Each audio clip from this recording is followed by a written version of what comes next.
finally got the opportunity with my family to watch the Super Mario Galaxy movie. Hold on a second. And then we are going to have like a non-spoiler mini review of the movie. And I think that I should go with the positive aspect because unfortunately there are some negative aspects. And no, the movie is imperfect. But I refuse to go with movie reviews experts that say that the movie doesn't deserve a 10 out of 10 or 5 out of 5 points. For me, the movie can land between 7.5 to 8 out of 10. And yes, the movie is about dealing with the nostalgia. Again, I'm not going to spoil for anybody who hasn't seen the movie yet. By the way, I think that starting this week, it will be really difficult to avoid spoilers. The movie went on premiere on April 1st, and already by the weekend, I was struggling to avoid spoilers from the internet. So you are now in the moment that trying to ask for the internet not being spoiling you the movie is like the same as asking the sun to be green tomorrow. It's not gonna happen. So if you haven't seen the movie, you should go see the movie. Now, with that being said, yes, the movie, like the first one, is about nostalgia.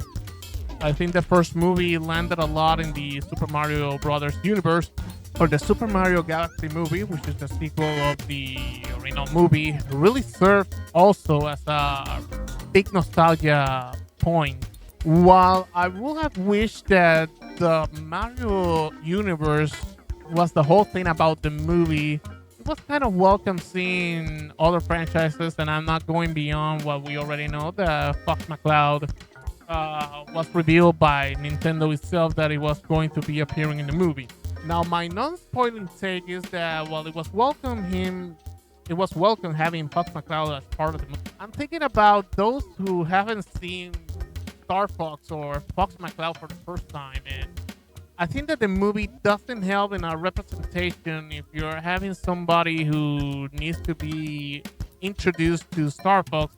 I won't go with the latest Star Fox game. I will go with the original Star Fox for Super Nintendo, then Star Fox 64, and then going for at least Star Fox Adventures, which was the follow-up game during the GameCube era. And I feel that in that aspect, the movie didn't serve well Fox McCloud. When you see the movie, you might get it. Now, another aspect is that we are missing one important character from the first movie. I think that it was a lost opportunity to maintain like a consistency with characters and maybe the opportunity to do more content related to the movie. What I cannot actually ignore, and this is one big why for me the movie isn't a 10 out of 10 or 5 out of 5, is that I felt like in the second half of the last 25% of the movie felt rushed. When you see the movie, you will kind of notice that everything went fast paced. A first way to wrap up the movie, my best suggestion is that Shigeru Miyamoto was running out of ideas. Maybe Illumination was running out of ideas, or maybe both Illumination teams and Shigeru Miyamoto was running out of ideas, and maybe they didn't want to overcharge the movie if the plan is to having like a third movie in the next 2 to 5 years, which is kind of the positive thing about, and then not overcharging the movie, but leaving the second movie feeling rushed to wrap up thing is one of the things that for me affected the experience. I like the movie overall, don't get me wrong, but I cannot ignore how rushed the movie felt, at least in the second half of the last quarter of the movie. Felt a lot of rush. I think it's one thing clear. Shigeru Miyamoto needed to keep Illumination from having Hollywood being Hollywood with the movie.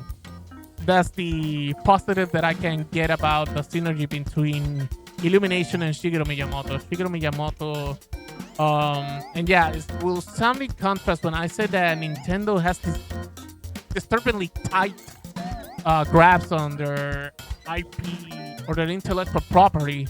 I think that the only good usage of that is kind of these situations where Nintendo's collaborating on content with movies.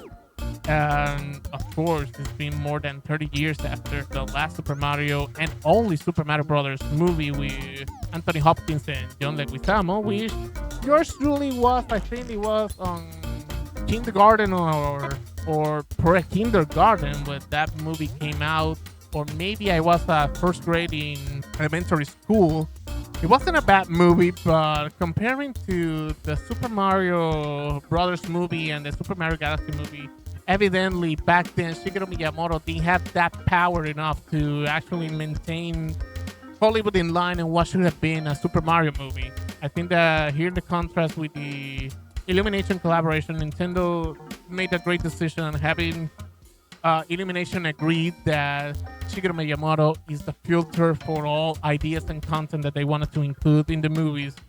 So that left me with high expectations on the Legend of Zelda movie, which currently is on development and is filming right now. This time, collaboration with Nintendo. I don't remember the other uh, production house and Sony Picture. Yes, I had to highlight that. We are in the universe, the Sony, owner of the main competitor of Nintendo, collaborating on a Nintendo movie. What a time to be a gamer, huh?